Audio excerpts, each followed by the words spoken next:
Hey folks, David Stewart here. The freedom to dig ditches. That's the subject of this little piece of mini content.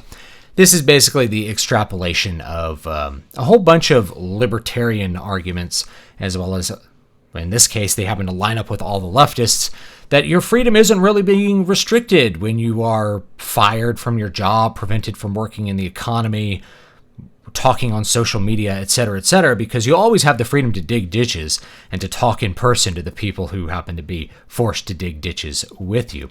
So that's just like the end state of this argument, which is that, from the libertarian side, more private corporations can do what they want to do. Twitter's a private company. If they want to ban you from their platform, they can. If YouTube's a private company, Google can ban you from their platform if they want to, because they're not the government. Now, I've dismantled this particular argument in a whole bunch of different ways, including the fact that these aren't really private corporations. The idea of a private corporation, these are publicly traded entities, and these corporations are not just in it for money. They have no specific responsibility to maximize profits that can ever be enforced upon them. That's like a matter of case law, and that's just the way it is. They don't operate that way, and they also operate as a wing of the government. So if they're doing the things that at least one party in government wants them to do, they are meaningfully restricting your freedoms compared to the other people in your society, then is it okay simply because they are not officially part of the government and are taxing you, even though you have to use their services or you don't use services really at all? So I've broken this down for people many times, and the real crux of this comes down to this idea of the way that libertarians tend to slice the idea of rights. And that is that, rights exist completely in the negative.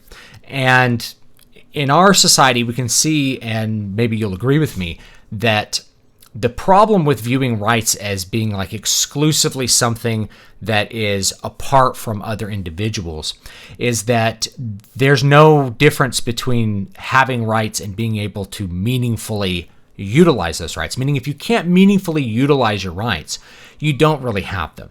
And this is especially true if you're comparing it to other people. So if I get banned off YouTube, that basically means that I do not have the freedom to communicate the way that everybody else has the freedom to try to communicate. It's not just that I don't have the freedom to operate in the economy using my skill set, because in order to use my skill set, I have to go with the video production monopoly. Same thing with Amazon. If Amazon bans me off of Amazon, it means I'm no longer in the book selling business, because I simply won't be able to sell books and make money on any other platform. It's 99% of book sales. That is, on a technical terms, a monopoly. It's like a standard. People like to use Amazon, and they feel confident using Amazon for all of their content. If I get banned from Amazon, it means I can't be a writer. That just means that entire career is gone for me.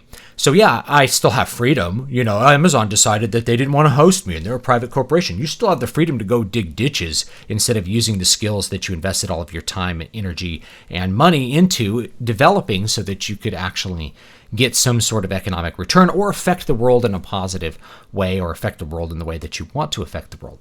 So my thesis really is that there's not a meaningful difference between being able to exercise your rights in a meaningful way and simply not having them.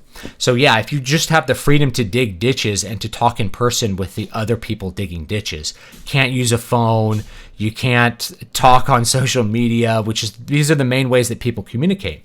It would be like telling a person, in the 18th century, well, you can speak in person to people, but you just can't print things on paper and distribute them for people to read. It's like, well, this is one of the things, well, the First Amendment meant to cover, actually pressing newspapers, not just you talking on the internet.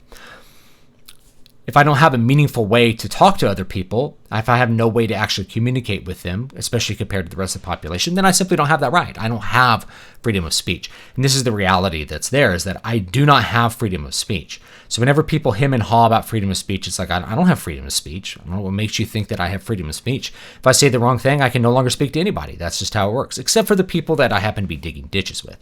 And the truth is that slaves in the Roman Empire could say whatever they wanted to the other slaves that were chained up with them working in the mines. Thanks so much, guys. I will see you all next time. Have a great one.